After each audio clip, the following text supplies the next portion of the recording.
బంగారు నగలు తాకట్టు పెట్టబోతున్నారా? వద్దు. తక్కువ డబ్బులు, ఎక్కువ వడ్డీ ఎందుకు? సింపుల్గా శ్రీ స్టార్ గోల్డ్ కంపెనీకి రండి. German technology, purity check, best online రేట్లో అమ్మి 2 minutesలో క్యాష్ని ఇంటికి తీసుకువెళ్ళండి. ప్రశాంతంగా ఉండండి. Hi hello, welcome to War Telugu.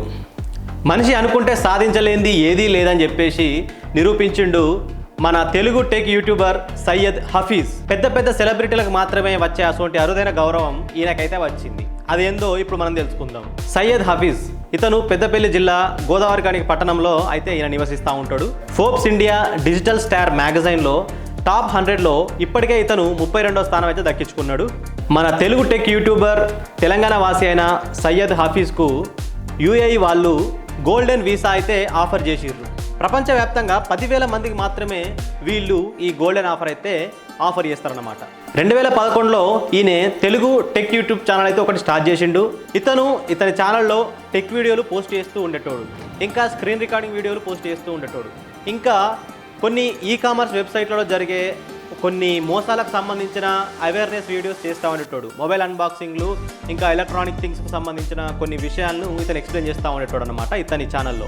ప్రస్తుతం ఇతనికి 18 లక్షల మంది సబ్స్క్రైబర్స్ అయితే ఇతని ఛానల్కి అయితే ఉన్నారు. యూఏఈ గోల్డెన్ వీసా అంటే మామూలు విషయం కాదు. యూఏఈలో ఎవరైనా సరే ఒక 2-3 సంవత్సరాలు నివసించానంటే వాళ్ళకి కనీసం 4-5 కోట్లు ఉండాలి. ఈ గోల్డెన్ వీసాతోని అతను యూఏఈలో 8 రాజ్యాల్లో ఏ దేశంలో అయినా సరే తన కుటుంబంతో పాటు 10 సంవత్సరాలు ఫ్రీగా నివసించవచ్చు.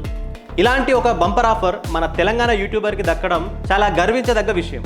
చిరంజీవి, అల్లు అర్జున్, సూపర్ స్టార్ రజనీకాంత్ ఇలాంటి సెలబ్రిటీస్కి మాత్రమే ఇప్పటి వరకు ఈ గోల్డెన్ వీసా అయితే ఉన్నది.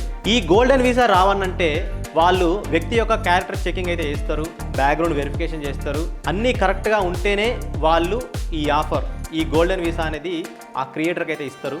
అయితే సోషల్ మీడియాలో చాలామంది వ్యూస్ కోసం చెత్త వీడియోస్ ఎన్నో చేస్తూ ఉంటారు. మంచి వీడియోస్ కూడా చేసే వాళ్ళు ఉన్నారు, కానీ చెత్త వీడియోస్కి ఎందుకో ఎక్కువగా వ్యూస్ రీచ్ అయితే వస్తూ ఉంది. అలాంటిది హఫీజ్ 2011 నుంచి ఆయన జనాలకు టెక్నికల్ నాలెడ్జ్ని పంచుతున్నాడు అతని వీడియోస్ ద్వారా. హఫీజ్ను చూస్తే మనకేం అర్థమవుతుందంటే చెత్త వీడియోస్ చేస్తే రీచ్ తొందర వస్తుంది కావచ్చు, కానీ హఫీజ్ లెక్క మంచి వీడియోస్ చేస్తే కొంచెం లేట్గా అయినా సరే చాలా మంచి గుర్తింపు వస్తుంది. సో ఇలాంటి విషయాల్ని యువత దృష్టిలో పెట్టుకొని సోషల్ మీడియాలో చెత్త వీడియోస్ కాకుండా మంచి ఎంటర్టైన్మెంట్ వీడియోస్, మంచి కంటెంట్ ఉన్న వీడియోస్, జనాలకు ఉపయోగపడేటువంటి వీడియోస్ చేస్తే బాగుంటుంది. మరిన్ని ఇన్ఫర్మేటివ్ వీడియోస్ కోసం చూస్తూనే ఉండండి ఆర్ తెలుగు.